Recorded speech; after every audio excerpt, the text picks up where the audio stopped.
Bon, eh bien, allons-y. Pour que cette pratique soit une pratique du Mahayana et qu'elle nous conduise à l'éveil, on va générer la motivation altruiste qui semer la graine donc pour l'éveil.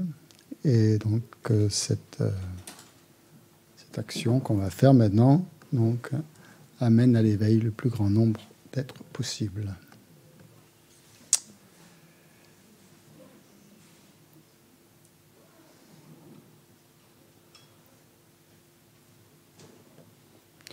Bien, donc le dimanche, comme d'habitude, c'est une révision question, pas vraiment de discussion, mais plutôt révision. Ça va certainement soulever des questions, bien sûr, parce que je vais essayer de vous titiller un petit peu. Donc oui, par rapport à ce qu'on disait hier, Leçon de sagesse de Dalai Lama, le livre, la citation que je vous ai lue, elle est page 159 dans le livre Leçon de sagesse, sur le Sutra du cœur. Voilà, si vous voulez la chercher, vous allez la retrouver, page 159. Mais vous pouvez lire le livre en entier, il n'y a pas de problème. Donc, je refais une petite rétrospective, un petit replay. On a bien commencé par le plan. Ça s'est mal fini, mais on avait bien commencé. Le plan était très clair au début. On a retrouvé exactement toutes les parties, là où on en était. Mais après, c'est compliqué parce que c'est vrai que le plan n'est pas très clair. Bon, c'est comme ça. Je ne sais pas pourquoi, d'ailleurs. Apparemment, il y a, suivant les commentaires, je ne sais pas d'où ça vient, je ne pourrais pas l'expliquer, mais Valérie a fait tout ce qu'elle a pu pour essayer de rendre le plus clair possible et qu'on soit le moins perdu. Donc, en tout cas, dans les 4 parties principales du Lamrim, nous en sommes à la 4e, comment guider les disciples sur la voie. Donc, cette pratique de comment guider les disciples, elle se divise en 2 parties principales. Comment suivre un maître quand on a choisi un maître spirituel, et ensuite, avec ce maître spirituel, comment on entraîne graduellement son esprit grâce à ses enseignements. Et l'entraînement graduel de l'esprit a 2 divisions. Prendre conscience de cette précieuse existence humaine qui est la nôtre, et deuxièmement, comment extraire l'essence de cette précieuse existence humaine. Donc et là, ça se divise en 3 parties, en 3 types d'individus. Les pratiques des individus, les pratiques communes aux individus de capacité inférieure, intermédiaire et supérieure. Donc nous en sommes à la 3e partie, donc dans les individus de capacité ou de motivation de grande envergure. C'est-à-dire, en gros, bodhicitta, quoi. Mahayana, bodhicitta et tout ça. Donc pour ces êtres de grande envergure, là on a commencé à voir 3 parties. La bodhicitta, donc qui est la porte d'accès, en tant que porte d'accès au grand véhicule. Cultiver bodhicitta, et ensuite s'engager dans le mode de vie d'un bodhisattva.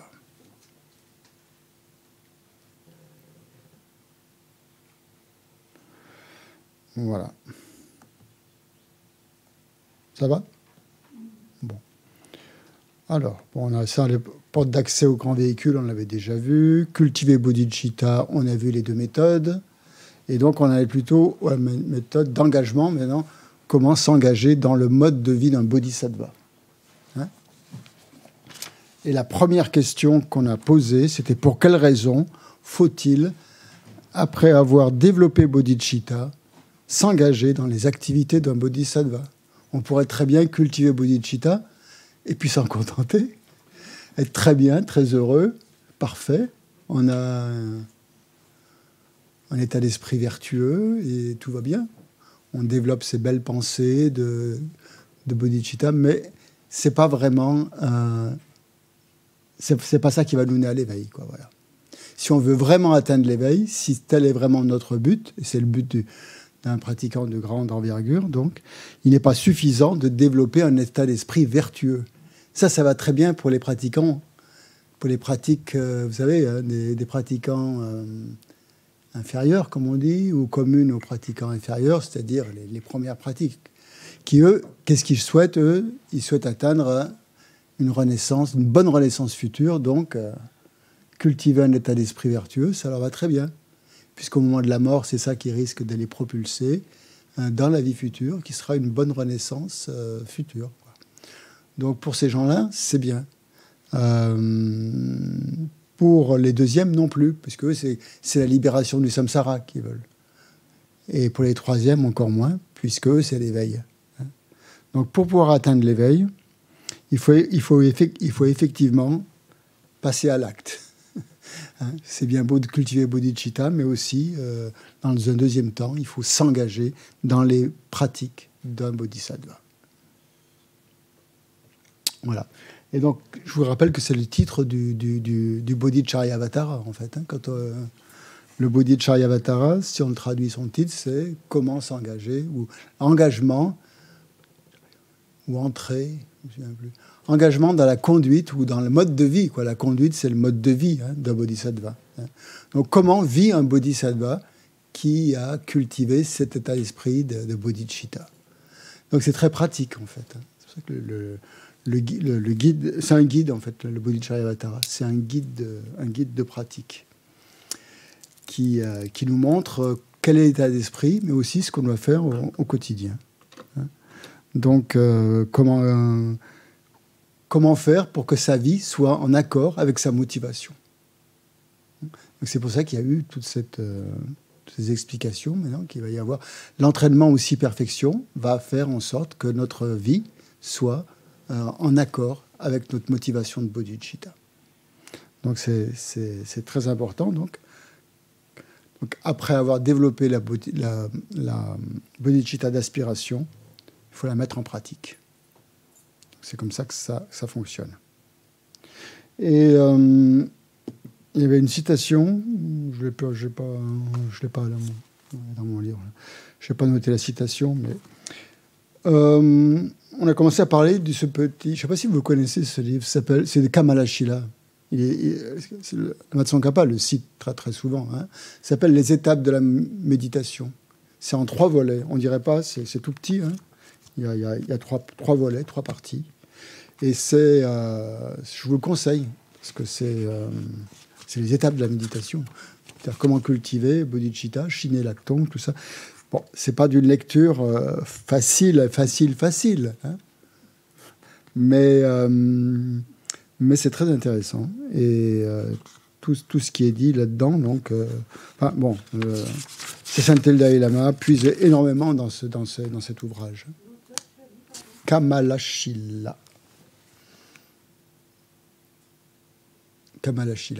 C'est un auteur quand est-ce qu'il est venu 8e siècle. C'est un des principaux qui ont ramené le bouddhisme au Tibet après qu'il a été détruit par le roi Langdharma qui a tout éliminé. Donc c'est grâce à Kamalashila, donc qui venait. C'était un disciple de Shantarakshita, qui venait de Nalanda, de l'université de Nalanda. Et Shantarakshita et Kamalashila, donc, on réintroduit... Enfin, le bouddhisme tibétain qu'on pratique, si vous voulez, il est issu de Kamalashila, en fait. C'est lui qui a redonné toutes les bases de la logique et tout ça, et toute la progression et tout. Donc, c'est un ouvrage assez capital. Voilà. Donc, dans ce livre, il dit que dans les étapes de la méditation, donc si on ne met pas la bodhicitta en application, impossible d'atteindre l'éveil. Je ne sais plus où il le dit exactement, mais c'est...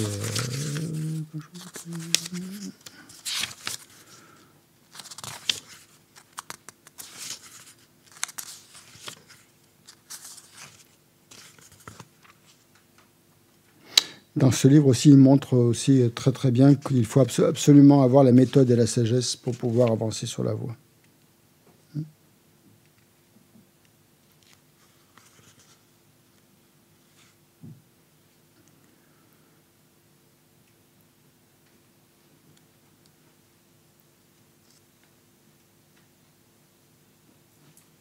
L'éveil appartient aux grands êtres, aux héros pour l'éveil, qui font de la pratique l'essentiel.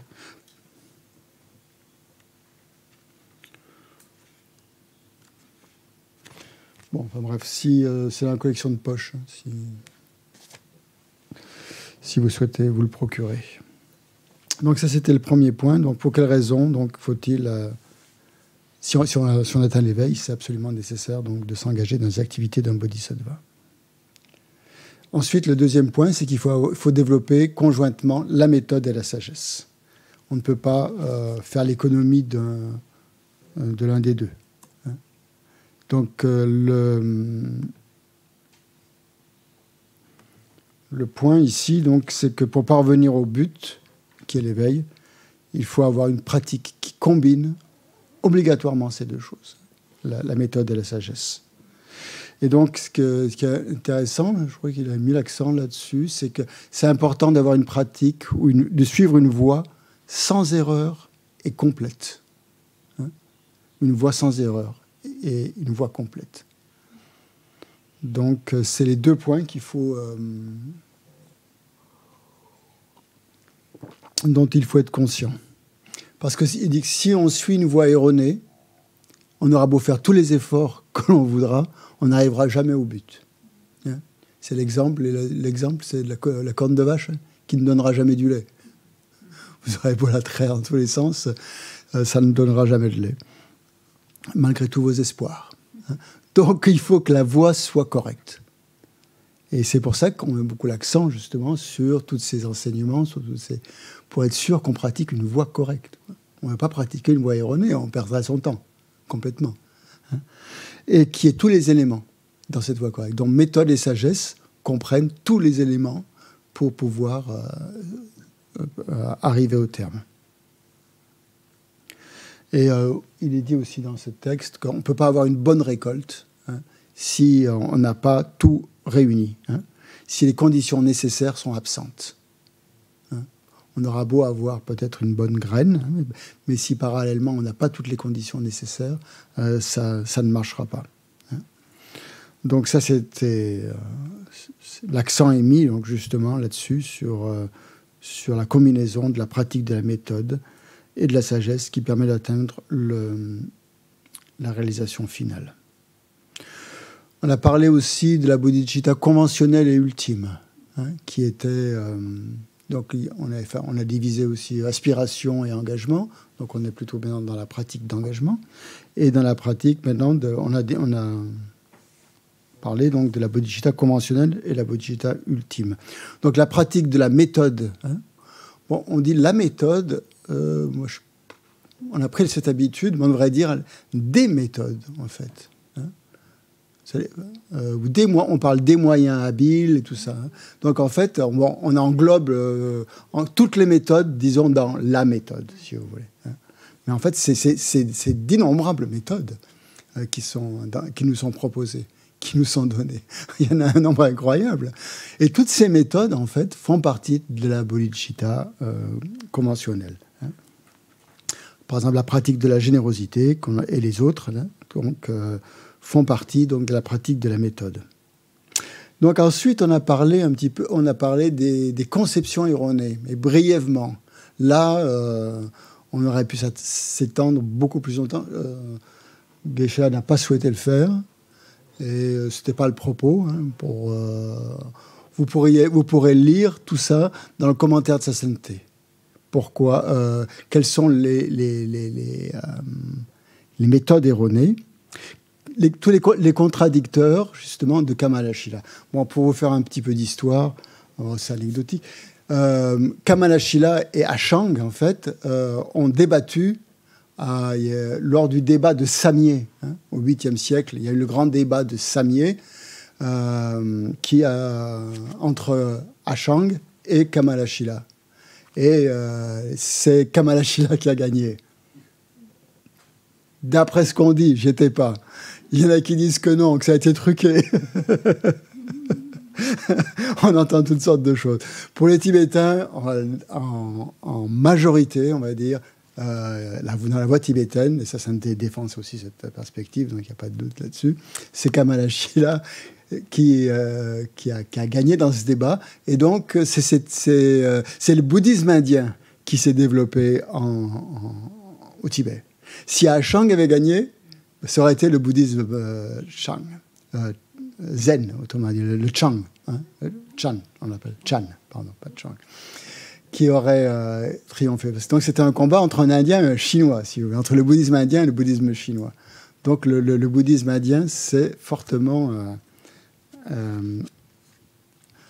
a été imprégné par le bouddhisme, voilà, le bouddhisme tibétain est très imprégné par le bouddhisme indien. Donc en fait, cette controverse, elle tourne autour du gradualisme et du subitisme. Vous avez certainement entendu parler de ces deux tendances. C'est un peu les érudits occidentaux qui... On aime bien, hein, les historiens, les érudits occidentaux, aller fouiller un petit peu là-dedans. Mais dans on retrouve ce débat expliqué aussi dans les différentes écoles tibétaines, hein, bien sûr. Et c'est le combat, donc, enfin, la controverse entre le gradualisme et le subitisme ou le simultanéisme. Donc, lui, Kamalashila, Maître Kamalashila, était partisan du gradualisme. Et toute notre voie, comme l'a soutenu Geshe-la en disant que si on ne pratique pas une voie graduelle, c'est très dangereux parce que si on procède par bond, et il y a des voies qui procèdent par bond en plus, c'est ça qui était drôle, ou par saut, c'est-à-dire que on avance, au lieu d'avancer graduellement, on va aller directement à l'essence pratiquement. Mais si on se casse la figure, c'est difficile parce qu'il faut tout recommencer. Tandis qu'une voie graduelle, on est sûr de ne pas tomber. On avance graduellement. Donc c'est cette approche gradualiste qui s'est développée au Tibet. Et c'est ça qu'on suit, la voie progressive et tout ça. Dans le Chan, comment on dit Chan? Oui, je me souviens plus. Le Chan, c'est une approche plus directe. Donc voilà, en fait, c'est les deux thèses. Il y a les défenseurs de l'approche directe et les défenseurs de l'approche gradualiste.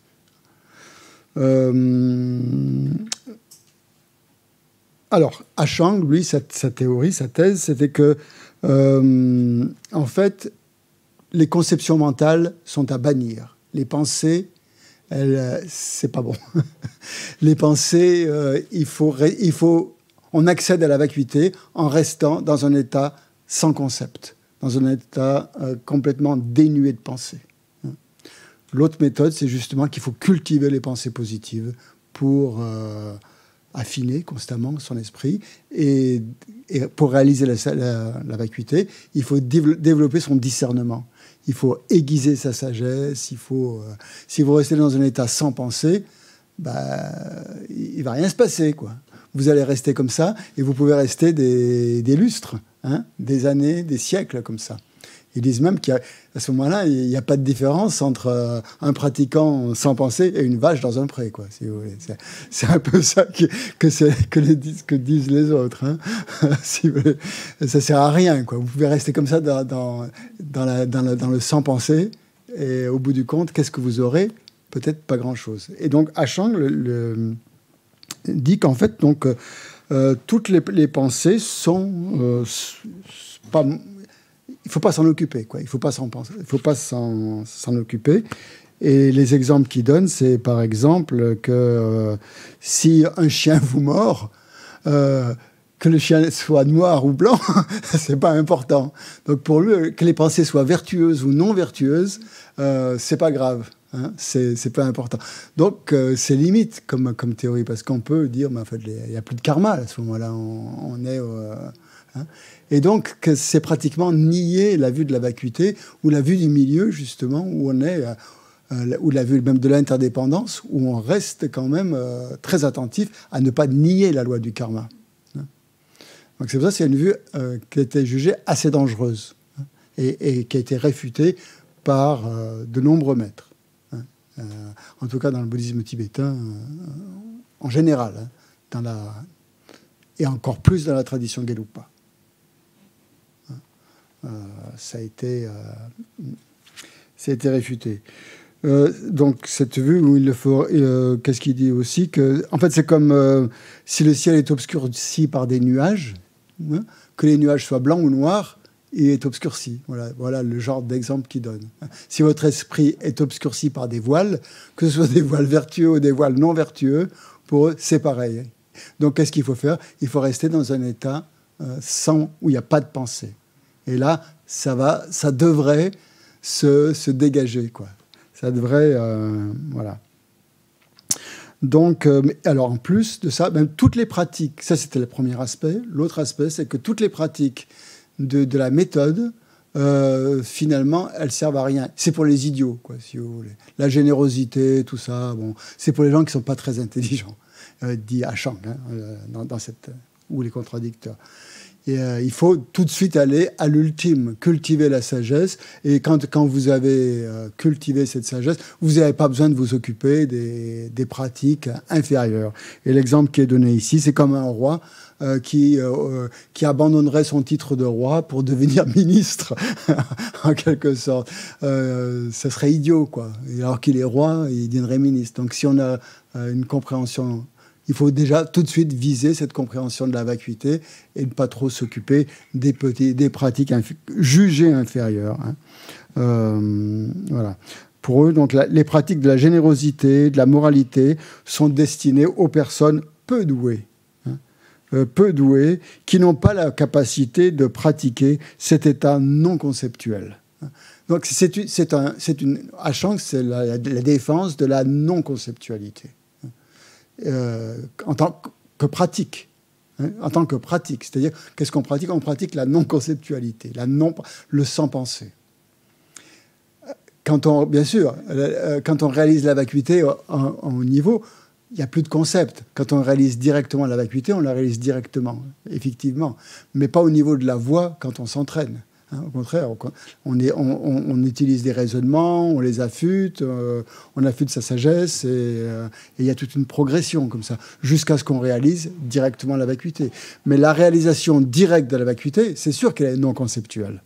Vous voyez la différence, hein, où ça se joue. Hein. Entre d'un côté, il y a la réalisation directe, et l'autre, il y a la voix. Et c'est pas la même chose. Hein, d'accord ? Donc voilà, en gros, grosso modo, où sont la controverse. Hein. Pour les défenseurs de Kamalashila, tenir des propos comme ça, c'est complètement aberrant parce que c'est nier l'enseignement le grand véhicule, quoi, en fait, qui insiste sur la méthode et la sagesse. Donc si vous dites que vous n'avez pas besoin de méthode, que vous avez besoin que de la sagesse, c'est comme si vous vous priviez d'une partie de la voix, et à ce moment-là, elle ne serait pas complète. Donc c'est l'idée. Qu'est-ce qu'il y a? Tu peux montrer le livre en fois encore? Oui. Et le nom? C'est Kamalashila, les étapes de la méditation.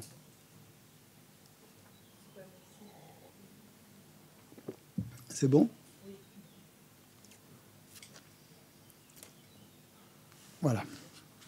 Donc il y a une partie, la page 139, où cette controverse est expliquée par Kamalashila. Parce que lui, c'est bon, il était partie prenante là-dedans, hein, bien sûr. Alors, un concept que vous risquez... Bon, je vous parle un peu de tout ça autour, c'est un peu...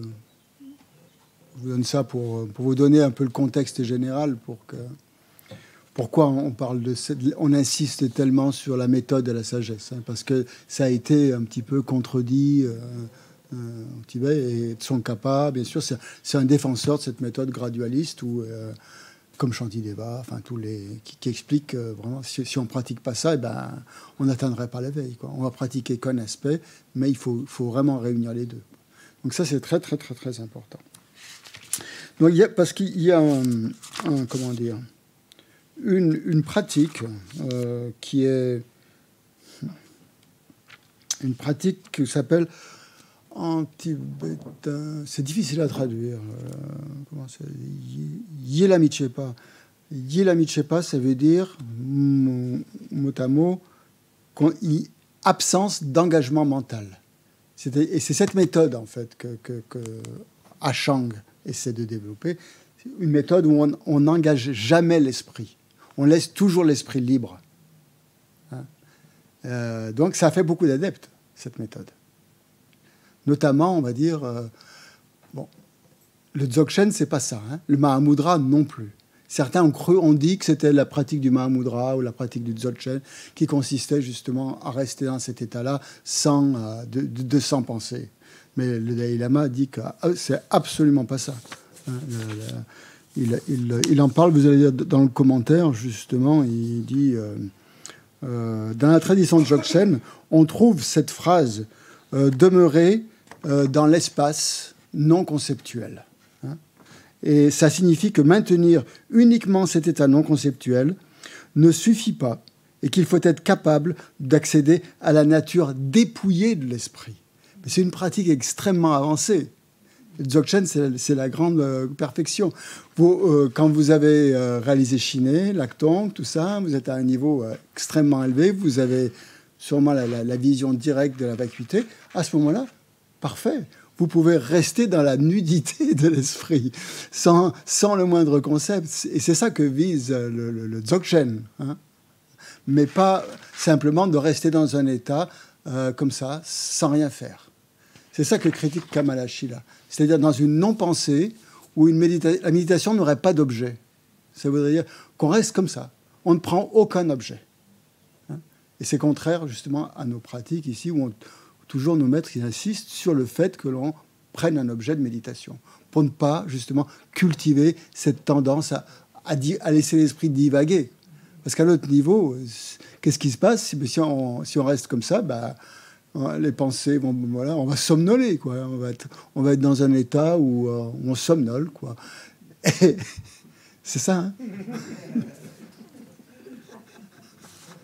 Et on est bien, hein.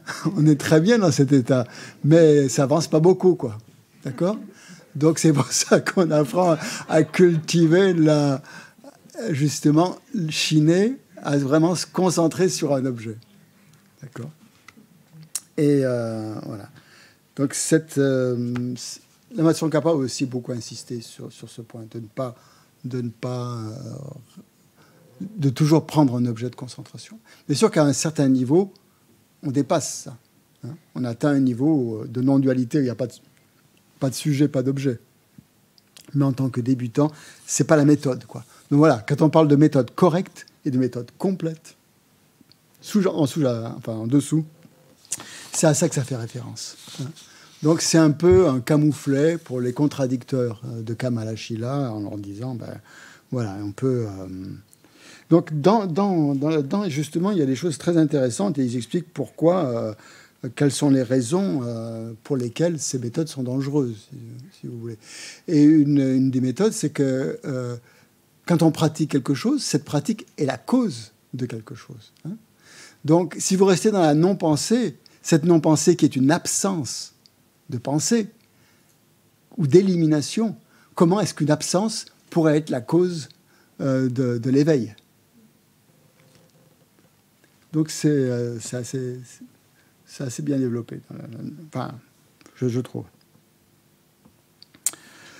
Nous, là, dans notre tradition, on insiste plutôt sur justement le développement du discernement juste, correct, pour avancer, aller droit à l'éveil, quoi. Et pas perdre son temps dans des états un peu vagues où il ne se passe rien, où on pourrait rester comme ça pendant très longtemps sans qu'il y ait une véritable réalisation.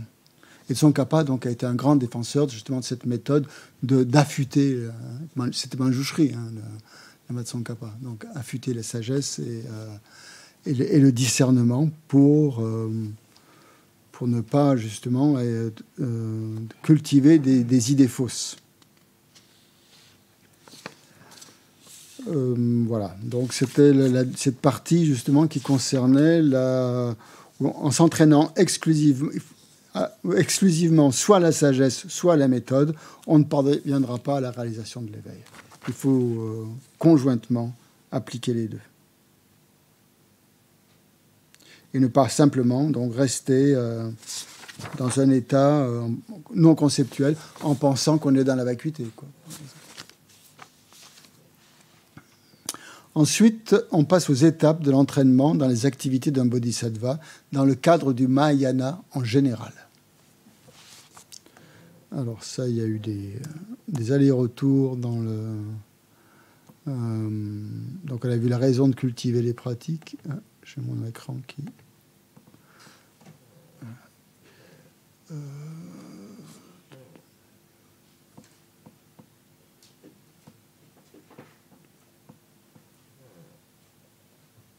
Oui, alors une chose très importante aussi, je vais vous dire.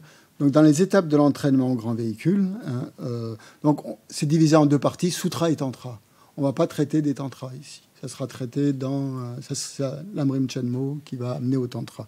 Donc ici, on est uniquement dans la perspective des sutras. Il ne faut pas oublier. Donc d'abord, on cultive le désir de s'entraîner au précepte. Et ça, c'est très important de développer ça. Pour s'engager dans la pratique d'un bodhisattva, la première chose à faire, c'est de prendre les vœux de bodhisattva. Disons que ça donne plus de force, quoi, en tout cas. Et donc, Geshe l'a insisté, donc c'était important de les connaître. C'était une seule... par rapport aux vœux de libération individuelle ou aux vœux tantra, des tantras, on ne les connaît pas à l'avance. On les connaît que quand on prend l'initiation, quand on a pris l'initiation. Mais avec les vœux de bodhisattva, c'est complètement différent. Il est conseillé donc de bien les lire et de réfléchir à ces vœux, les 18 vœux et les 46 vœux racines. Donc voilà, ça c'est important. Donc je vous avais envoyé un commentaire de Geshe Tashi là-dessus. Je vous le remettrai dans cette fois-ci, si vous ne l'avez pas tous reçu, par exemple, ou si d'autres se sont... Ouais, enfin, moi. Donc ça sera votre travail principal pendant... Comme il n'y a pas beaucoup de temps, et entre maintenant et la semaine de Péba qu'on va faire ensemble, il n'y aura pas de devoir. Voilà. C'est les vacances. C'est le mois de juin. Il n'y aura pas de devoir, ça arrange tout le monde, surtout Nganga qui a une période difficile. Elle l'aurait fait des pieds et des mains pour les corriger, mais bon, on va la laisser tranquille, on va lui donner des vacances, qu'elle fasse sa cure tranquille et qu'elle ne se mette pas de la pression en plus à nous corriger nos devoirs. Par contre, je vais vous demander deux choses pour ce travail. Ça sera de lire les 3 premiers chapitres du Bodhicharyavatara, chapitre 1, chapitre 2, chapitre 3, qui préparent aux conduites d'un bodhisattva, aux 6 perfections. Et donc Bodhicharyavatara, la marche vers l'éveil. Ouais, vous lisez les 3 premiers chapitres. C'est très... Il y a l'éloge à Bodhicitta. Le premier chapitre, vous l'avez déjà lu, d'ailleurs. Vous connaissez par cœur. Donc ça ira très vite. Juste une petite remise en mémoire, et puis ça sera une petite réactualisation. Et deuxième, par contre... Enfin, deuxième et troisième, vous le lisez, c'est donc la prise des vœux de Bodhicitta. Et ensuite, comment, justement, s'entraîner à Bodhicitta, ça viendra par la suite, avec les 6 perfections. Le Bodhicharyavatara donc explique justement les 6 perfections. Donc ça sera un peu un livre qu'on peut lire en parallèle avec l'étude des 6 perfections. Mais on l'étudiera de toute façon dans le Péba, c'est prévu, ça fait partie du cursus. L'autre chose, donc ça serait bien donc, que vous lisiez le commentaire de Geshe Tashi sur les 18 vœux racines et les 46 vœux secondaires voilà.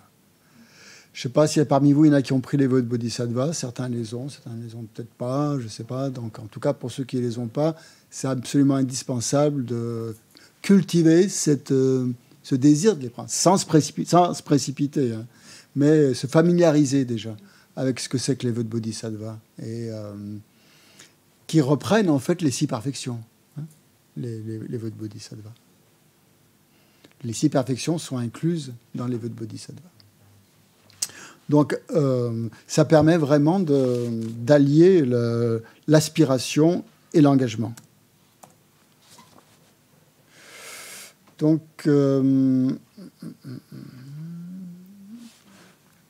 En plus, donc, ces vœux de... On dit que les vœux de bodhisattva, les vœux de bodhicitta, c'est plus facile de les reprendre si on les endommage. Hein. Il suffit tous les jours, en fait, il y a une pratique où, en général, quand on a les vœux de bodhisattva, matin et soir, on régénère ces vœux de bodhisattva pour être sûr déjà de bien les connaître, de les mémoriser, ou au moins de se rappeler de son engagement, même si on ne récite pas tous les jours les vœux de bodhisattva entièrement, au moins réciter les vœux racines, par exemple, et se remémorer son engagement. Ça, c'est ça quand on a pris les vœux de bodhisattva, qu'il est bon de faire. Pas forcément les réciter tous les jours, mais au moins se remémorer son engagement 3 fois le matin, 3 fois le soir. 6 fois par jour, autrement dit. Et donc, et chaque fois qu'on fait ça, donc, on les rafraîchit, quoi, on les régénère. Hein. Et s'il y a eu des petites transgressions, des petites brèches, elles sont automatiquement réparées. Sans ça. Et en plus, donc pour les prendre, il faut les prendre avec un maître. Bon, tout ça, ça avait été expliqué la dernière fois, la fois précédente, donc, qui a développé, donc, bien sûr, la bodhicitta. Mais après, le soir, ou le matin, quand on le fait seul, on le fait devant son autel. On le fait devant le Bouddha, on le fait personnellement. On n'a pas besoin d'un maître pour les régénérer après. Donc c'est une pratique assez simple à faire, qui est très puissante. Très puissante. On dit qu'elle est... avoir les vœux de bodhicitta, c'est plus puissant que d'avoir les vœux de libération individuelle.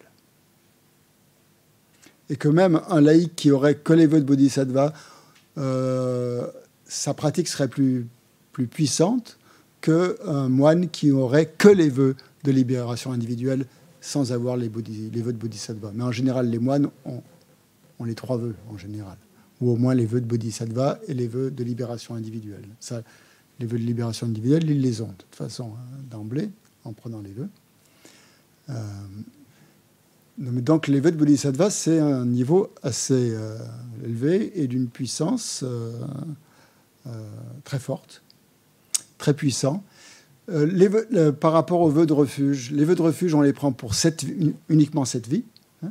Les vœux de bodhisattva, on les prend jusqu'à l'éveil. C'est un engagement à l'éveil. Hein. On génère bodhicitta pour atteindre l'éveil. Si on prend les vœux de bodhisattva, c'est pour atteindre l'éveil. Donc la prise de vœux de bodhisattva, c'est un engagement jusqu'à l'éveil. Ce n'est pas un engagement uniquement pour cette vie. Ça veut dire quoi? Qu'aussi que dans votre continuum mental, il y a la graine des vœux de bodhisattva qui a été prise, qui a été semée et qui sera avec vous, si vous l'entretenez, hein, bien sûr, jusqu'à l'éveil. Donc,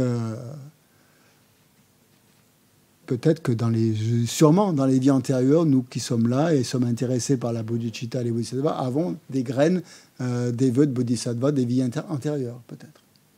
Et sûrement, d'ailleurs. Hein, et qui se remanifestent. Hein. Donc, voilà. Donc, on en est là. On en est à prendre les vœux. Donc, comment prendre les vœux, etc. Ensuite, qu'est-ce qu'on a vu? Que tous les préceptes étaient condensés donc, dans la pratique des bodhisattvas et que les 6 perfections, que les 6 perfections, elles étaient au nombre de 6 hein, et qu'elles comprenaient donc la bodhicitta donc, et la vacuité. Donc ensuite, il y a eu toute une discussion sur comment on retrouvait les 6 perfections à 6 niveaux. Premier niveau, c'était du point de vue de l'obtention des renaissances supérieures. La pratique des 6 perfections, donc, elle permet justement de retrouver constamment une précieuse existence humaine avec laquelle donc, on va avancer sur la voie et avoir les meilleures conditions propices pour pouvoir atteindre l'éveil et pour pouvoir, de vie en vie, comme ça, retrouver une précieuse existence humaine. Donc, pour progresser dans sa pratique spirituelle, il est nécessaire donc, de disposer de cette existence pleinement qualifiée qui constitue la base. Hein. Donc, c'est ça qu'on avait appelé ici, du point de vue de la base. Donc, c'est succession. Donc, ça permet une succession de renaissances supérieures grâce à la pratique des 6 perfections. Vous savez, c'est ce qui donne toutes les conditions qui, en plus d'une précieuse renaissance humaine, donnent des conditions encore plus favorables. On avait étudié ça, je sais plus, dans le karma, je crois. Ensuite, du point de vue de l'accomplissement de nos propres desseins et de ceux d'autrui. Donc, les 6 perfections permettent d'accomplir son propre bien et celui des autres. L'engagement, donc, l'objectif d'un bodhisattva est dirigé d'une part pour lui-même et aussi pour les autres. C'est ça qui permet d'atteindre les 2 corps d'un Bouddha. La pratique pour soi-même amène au Dharmakaya et la pratique pour le bien d'autrui amène la réalisation des corps formels, le Nirmanakaya et le Sambhogakaya.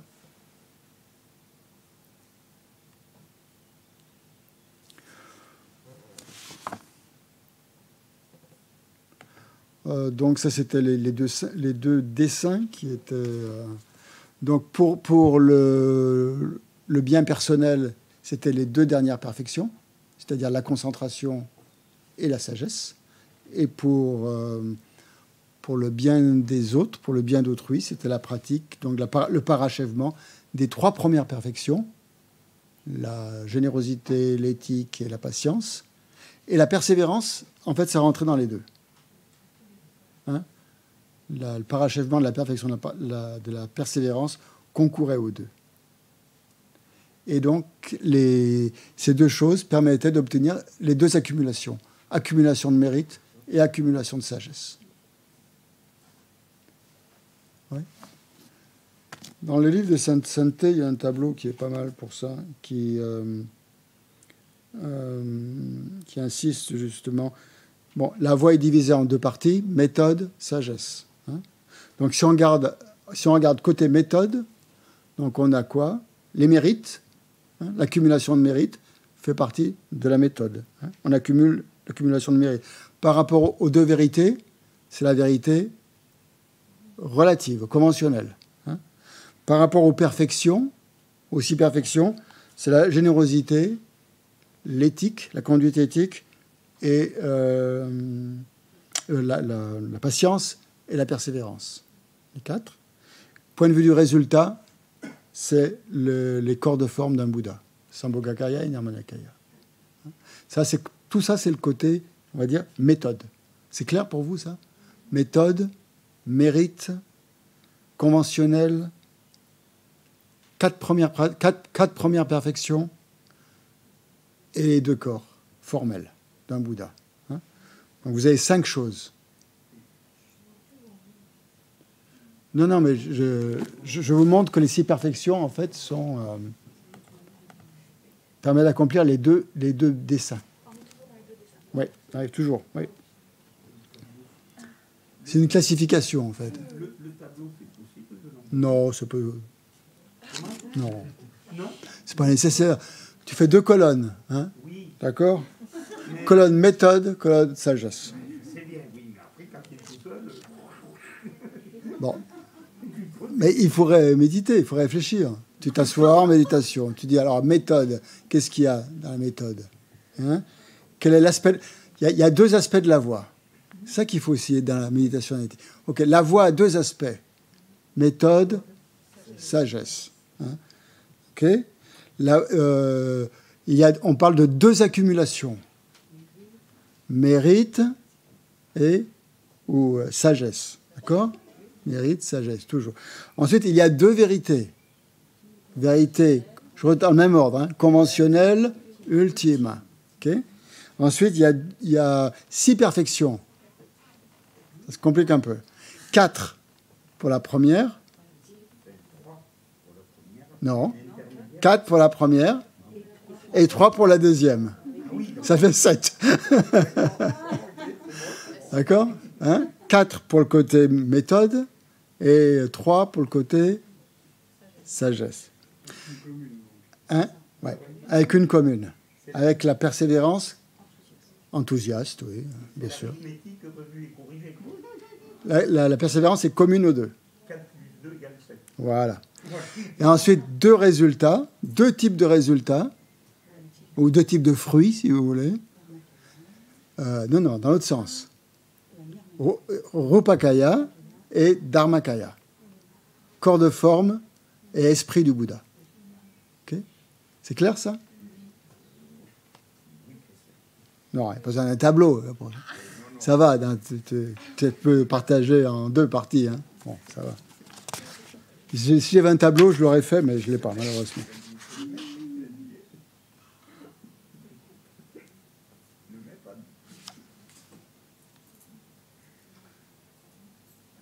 Bon, dans cette truc aussi, il y avait les...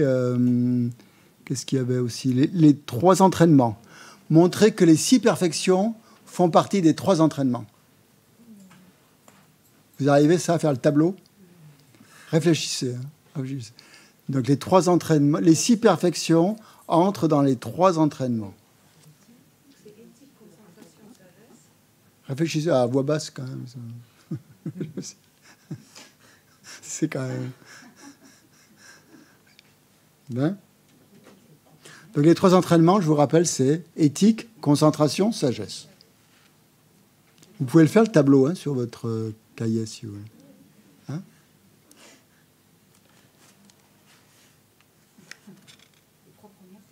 Donc, l'éthique. Qu'est-ce qui rentre dans l'éthique? Hein? Générosité, éthique et patience. Okay? Qu'est-ce qui rentre dans la concentration? Que la concentration. Qu'est-ce qui rentre dans la sagesse? Que la sagesse. Voilà. Et la persévérance qui est nécessaire pour les 3. Ah oui, pardon, excusez-moi. Oui, la persévérance qui est nécessaire pour les 3, bien sûr. Hein? Toujours. Toujours la persévérance. Bon. Donc ça, c'était dans les 3 entraînements supérieurs qui faisaient partie de ces 6 divisions. Oui.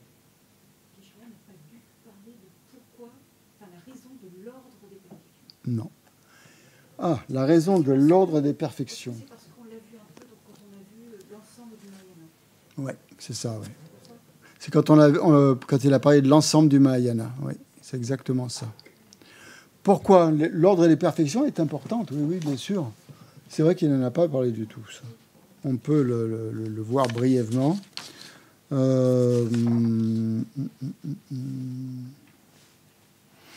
D'abord, un ordre qu'on pourrait dire dans l'évolution de la pratique. Hein? On commence par pratiquer la générosité.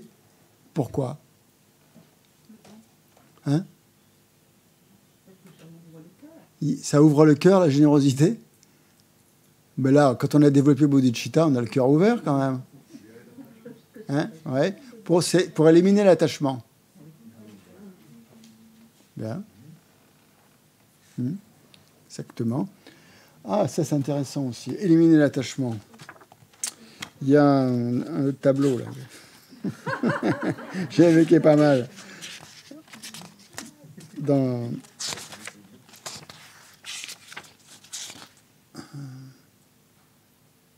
Oui. Donc le fait de pratiquer la générosité donc, va éliminer l'attachement à ses richesses. Et c'est important parce que donc, l'attachement à ces richesses, c'est ce qui, en fait, nous freine, c'est ce qui nous empêche de vraiment entrer dans la voie ou de la pratiquer vraiment correctement, comme c'est avec les dharma mondains. Hein? Oui, et d'aller vers le renoncement. Oui, d'aller vers le renoncement. Donc le facteur inhibant, ici, c'est l'attachement à la richesse. Parce qu'à l'attachement à la richesse, hein, c'est sûr. Hein.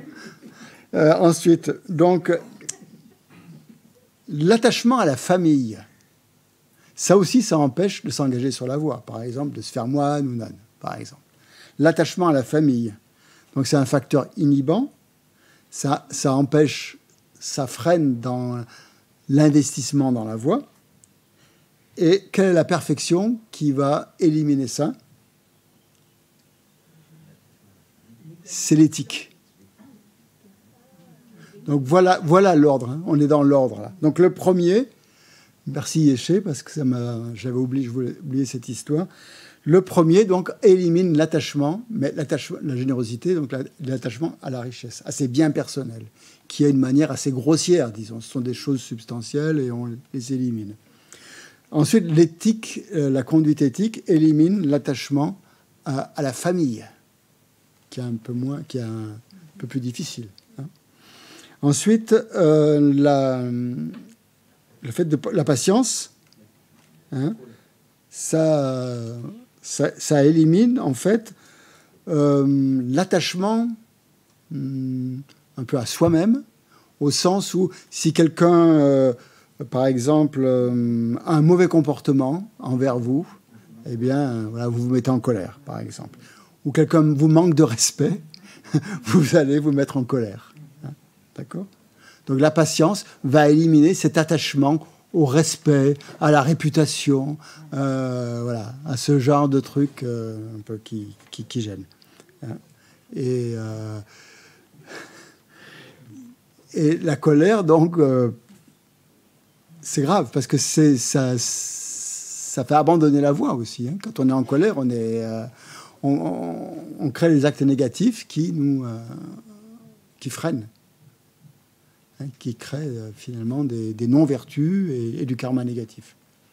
Et donc pour un bodhisattva, c'est la pire des choses. Donc ensuite, l'effort joyeux, ça élimine, ouais, bah, tu vois quand tu réfléchis, le découragement. Ça élimine le découragement, exactement. Et c'est quoi le découragement? C'est un attachement à son confort, une forme de paresse, hein, à ses idées. Hein. On est découragé parce qu'on voit que l'autre ne fait pas vraiment ce qu'on veut, comme on voudrait qu'il le fasse, et tout ça, encore à son propre côté, un peu plus subtil. Hein. La concentration, hein, ça élimine l'attachement,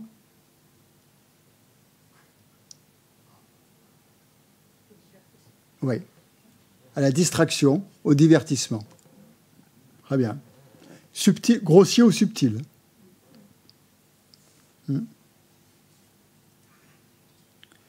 Et parce que la distraction, donc le problème, tout ce qui est distraction, fait que finalement les vertus que l'on accumule, comme ça, elles sont pas vraiment focalisées.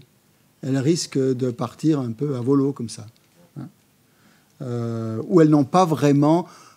Elles ne donnent pas tous leurs effets. Plus la concentration est forte, plus les vertus vont être puissantes et amener leurs effets. Donc c'est très très important sur la voie.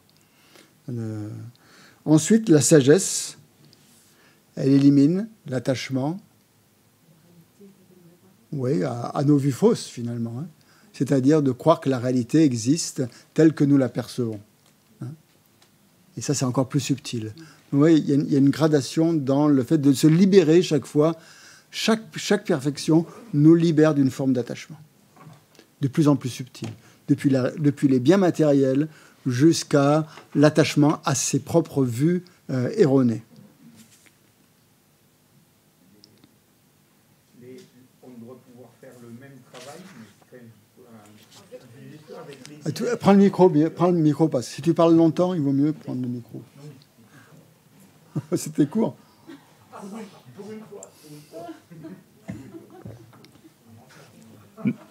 Non, mais juste, je me disais comme ça, on peut le refaire, ça, avec les 10 actions non vertueuses. Alors, à tous les coups, on les rattache, chaque action non vertueuse. Tu peux faire ça. C'est un bon sujet de méditation. Voilà. Très bien. Tu peux... Ouais. Donc, l'ordre des perfections peut être vu sous l'angle de leur apparition dans la pratique. Hein. On pratique d'abord la générosité, Et aussi, vous savez, la générosité permet au moins dans la vie suivante, de pouvoir continuer à pratiquer. Parce qu'on aura des ressources. On aura suffisamment de biens matériels dans la vie suivante parce qu'on aura pratiqué la générosité. Donc, la loi du karma fait qu'on sera pas forcément riche, mais en tout cas, ça dépend. On aura les conditions matérielles favorisant la pratique. Et puis, bon, la générosité est une pratique assez facile à faire quand même. On peut la pratiquer souvent. Il n'y a pas besoin de prendre des vœux comme l'éthique, qui est déjà à un niveau un peu supérieur. Après la patience, après la persévérance. Donc chaque fois, ça devient un peu plus... elles deviennent supérieures, en fait. Il y a une gradation. La générosité est inférieure à l'éthique. L'éthique est inférieure à la patience. Et la patience, etc. Oui, persévérance, etc. Donc, et ça donne une assise aussi. Quand on a pratiqué la générosité, après, donc, on a une assise pour pratiquer l'éthique. Ça élimine certains attachements. Donc, c'est plus facile de pratiquer l'éthique. Si on pratique l'éthique, on va éliminer certains attachements. Ça sera plus facile de pratiquer la patience. Chacune mène à la suivante, un petit peu comme ça. On dit qu'elles sont plus subtiles. Les premières perfections sont moins subtiles et donc plus faciles à mettre en pratique que les suivantes. La plus subtile étant étant la sagesse, bien sûr.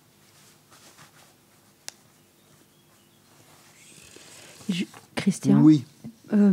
Juste parce que on s'est mis à parler de l'ordre. En revanche, on n'avait pas terminé les 6 axes qui permettaient de justifier le nombre des perfections. On avait vu l'obtention de la base, renaissance supérieure, accomplissement des 2 objectifs, les 3 entraînements supérieurs. Oui, j'ai sauté. Je l'ai pas fait. Oui, en fait, c'est juste que, pardon, il t'en manque quelques-uns. Il m'en manque juste un, en fait. Après, on avait vu, avec Geshe-la, on a vu accomplissement total du bien d'autrui. Ouais, c'est la 3e, ça. Voilà. Aussi que les 6 perfections, elles résument, en gros, tout le Mahayana. Oui, tout le grand véhicule, c'est la 4e. Et en fait, après, je ne sais pas, la dernière. Méthode ou voie, elle constitue une voie complète. Comment c'est dit dans le commentaire elles sont, voilà, c'est du point de vue des différents aspects du chemin de la méthode. En fait, c'est ce que je viens de dire là. C'est-à-dire que la pratique de la générosité est une méthode par laquelle on se détache des biens matériels. Chacune est une méthode, en fait. D'accord ? Ensuite, il y aura la discipline, donc, qui va permettre d'être une antidote aux distractions et au manque d'effort.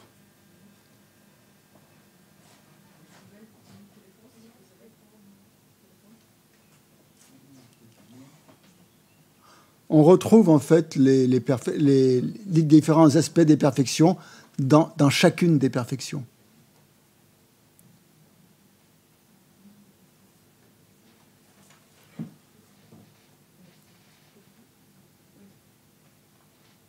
Donc, la discipline, par exemple, c'est une méthode, c'est un antidote aux distractions et au manque d'effort. L'éthique, la discipline ou l'éthique. Par exemple, quelqu'un qui a pris des vœux, quelqu'un qui est moine, offre moins de prise aux distractions qu'un laïc, par exemple, qui n'a pas de vœux. Il sera plus sujet à être distrait qu'une personne qui a des vœux.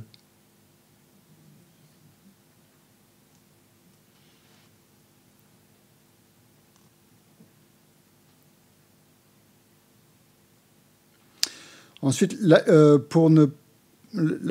pratique de la patience aussi fait qu'on ne va jamais abandonner les êtres à leur triste sort, même si ils ne sont pas exactement comme on voudrait, même s'il faut faire des efforts, on ne va jamais les abandonner parce qu'on a cultivé la patience. Et du fait que l'on a cultivé cette patience, eh bien, comme on n'est pas découragé, il y aura la persévérance en même temps qui va venir. Donc elles se complètent, la patience et la persévérance. Du fait que l'on a la persévérance, que l'on est capable de faire des efforts soutenus, eh bien, on va être capable de s'engager dans la concentration, dans la pratique du shiné, par exemple.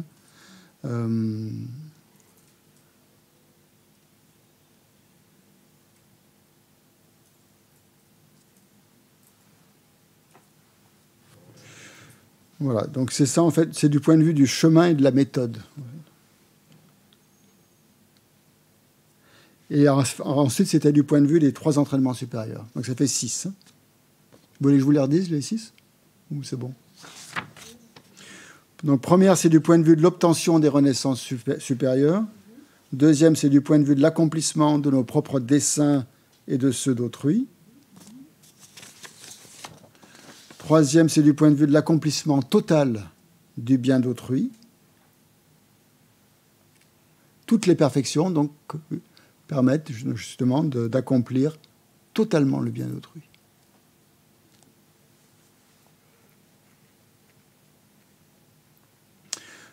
Ensuite, c'est du point de vue qu'elle recouvre l'ensemble du Mahayana.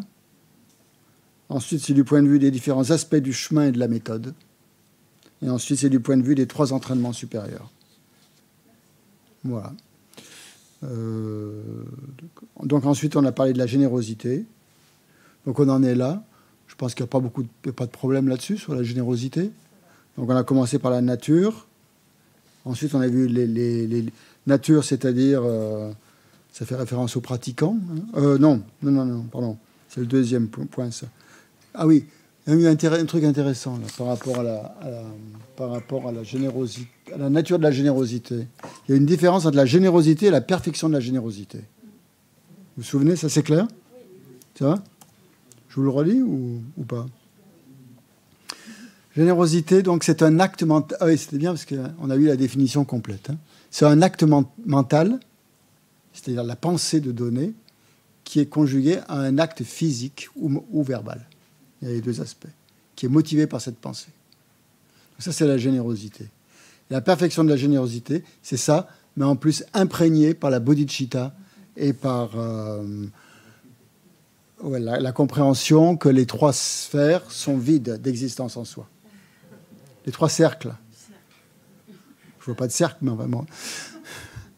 On appelle ça les cercles. Parce qu'en tibétain, c'est ça, c'est kor. Kor, ça veut dire cercle. Hein?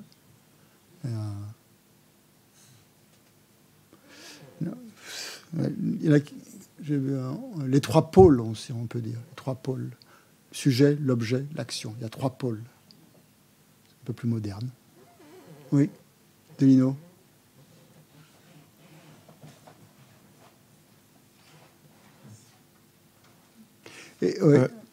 Oui, question. Justement, sur la définition de la perfection de la générosité, je n'ai pas compris ce matin la notion qui appréhende, justement, la notion qui appréhende les 3 cercles de la vacuité. C'est le mot appréhender, je ne vois pas ce qu'il vient faire là-dedans, justement. Ça veut dire que tu appréhendes le sujet comme qu'un sujet qui existe en soi, de manière autonome. Hein? C'est-à-dire, au lieu de voir sa vacuité, tu le considères comme existant en soi. Donc c'est le contraire qu'il faut faire.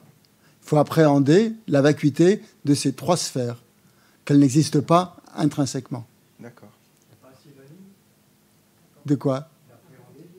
Saisie. C'est le mot, c'est saisie. Okay. La saisie de l'existence en soi d'un sujet. La saisie de l'existence en soi d'un objet. La saisie de l'existence en soi d'une action. Appréhender, oui, c'est ça. C'est la saisie, en fait.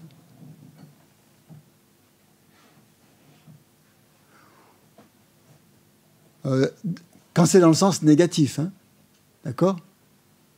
Ici, quand c'est appréhender, ça veut dire que l'on perçoit, ici. On perçoit la vacuité du sujet. On perçoit la vacuité de l'objet et on perçoit la vacuité de l'action. C'est percevoir, ici.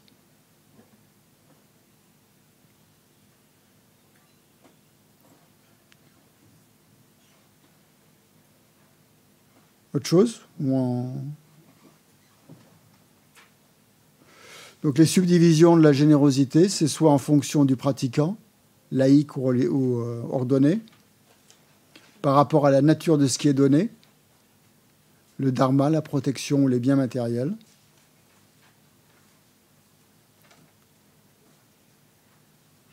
Et ensuite, donc on a parlé des inconvénients de l'avarice. Donc le fait de pratiquer la générosité donc, permet de vaincre l'avarice, d'éliminer l'avarice. Et donc ça doit être un moteur pour nous aider à pratiquer la générosité. Donc quels sont les inconvénients de l'avarice d'après... qu'est-ce qui a été donné comme inconvénient?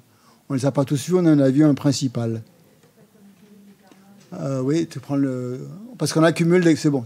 On accumule des karmas négatifs à cause de son attachement au bien qu'on ne veut pas donner, et à cause de ça, ça fait renaître dans les mondes inférieurs, notamment chez les esprits avides, chez les prétas.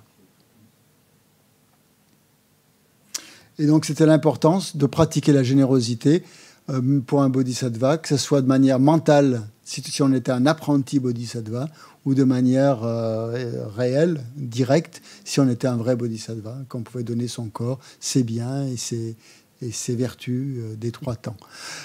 Pour nous, qui ne pouvons pas le faire, qui est conseillé de faire à ce moment-là, c'est l'entraînement à Tonglen, par exemple, mentalement, comme on l'a fait ce matin. Ça, c'est cette pratique qui est essentielle, et de le faire mentalement, d'y visualiser que l'on donne, que l'on offre tous ces biens aux êtres.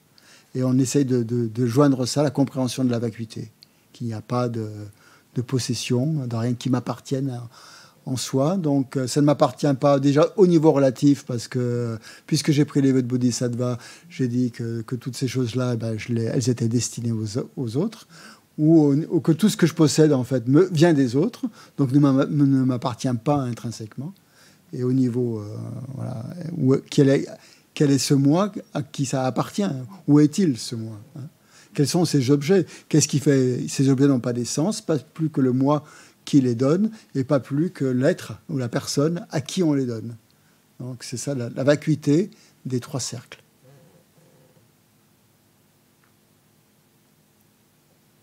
Et le fait de ressentir chaque fois une profonde joie à donner. Donc ça, c'est l'entraînement, donc la pratique de la générosité au niveau mental. Et après, bien sûr, physiquement, s'entraîner à donner tout ce qu'on peut aux êtres, chaque fois qu'on nous le demande, en tout cas, et voire plus. Et il y avait un entraînement qui était préconisé par les Kadampa, si on était un peu avare, c'était justement de prendre de l'argent dans la main droite et de le donner à la main gauche. Rien que ce geste était déjà une première pratique pour se libérer du nœud là, de l'avarice. Et après, ainsi de suite, comme ça, d'apprendre à donner, à ouvrir la main pour donner à l'autre, une main qui donne à l'autre. Et voilà, paraît que ça marche. Ça marche, paraît-il. Donc le but justement de développer, de faire ces pratiques mentalement, ça cultive, ça développe la force mentale, le courage de pouvoir le faire après concrètement ou réellement. Donc c'est un entraînement. Et commencer par soi-même avant de l'appliquer aux autres, par exemple, pour les souffrances. Par exemple, on ne peut pas commencer par prendre les souffrances des autres si déjà on n'a pas pris conscience de sa propre souffrance. Donc ça commence par ça. Et on peut faire Tonglen déjà en prenant sur soi les souffrances, par exemple, que l'on va avoir quand on va être vieux, par exemple. Et s'imaginer qu'on les prend déjà sur soi maintenant.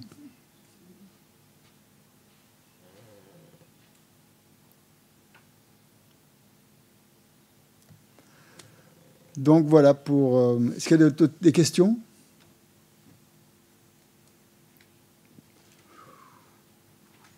Donc on va voir... Sur Zoom, oui, pardon. Oui, je vous écoute. Donc on va étudier... Oui, bonjour. Oui, bonjour Xavier. C'est Javier. Ça va? Juste une question simple. Je passe entre 4 et 5 heures par jour Comment? Et avec tout ce qu'on vient de voir aujourd'hui, combien de temps faudrait y penser entre les méditations, les prières du matin et tout? J'ai pas compris le début. Excuse-moi. Tu m'as pas entendu? Non, ça a coupé, j'ai pas entendu. Voilà. Alors, le matin, je me lève à 5 heures pour l'hôtel et tout, les prières. Donc, je passe à peu près entre 4 et 5 heures par jour. Mais avec tout ce qu'on a vu là, oui. Il faut faire comment? C'est pas que quand tu es assis sur le coussin, ça, tu peux le faire. La générosité, c'est non, bien au quotidien. C'est pas seulement là, il n'y a pas grand-chose à faire au niveau, disons. Bon, bien sûr, il y a les méditations. De toute façon, la bodhicitta doit être la motivation à ce niveau-là. C'est la motivation et la pratique principale. Et toutes les pratiques que l'on fait, elles sont empreintes de bodhicitta. Donc, quelles que soient les pratiques, quel que soit le temps que l'on y consacre, elles sont enveloppées, disons, par la bodhicitta. Après, il faut aller, quand tu fais ton hôtel, par exemple, c'est toujours avec une perspective de bodhicitta. Quand tu ensuite prends refuge, tu génères le refuge et la bodhicitta. En fait, ça vient pas vraiment s'ajouter, c'est une coloration un peu qui vient se mettre sur chacune des pratiques et qui les rend beaucoup plus bénéfiques aux autres et à soi-même, bien sûr, par la même occasion. D'accord, c'est la Mazopa qui disait que de toute façon, quand on n'est pas durant le jour, parce qu'on est des enfants, il fallait se lever plus tôt le matin. Oui, c'est vrai qu'on est tranquille s'il n'y a pas de bruit. Mais c'est vrai que Tonglen, c'est une pratique qu'il est conseillé de faire un peu tous les jours, parce que c'est un très très bon entraînement à bodhicitta. C'est l'essentiel même de la pratique, de prendre sur soi les dépenses pour un bodhisattva. Donc on n'est pas obligé d'y consacrer 2 heures ou 3 heures par jour, simplement sans souvenir. Merci. Voilà. Bien. Bien, on dédie cette énergie positive au bien des êtres.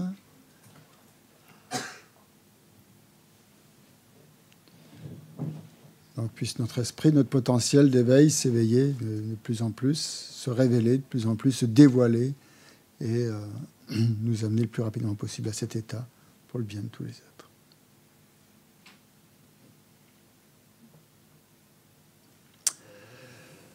Voilà, merci.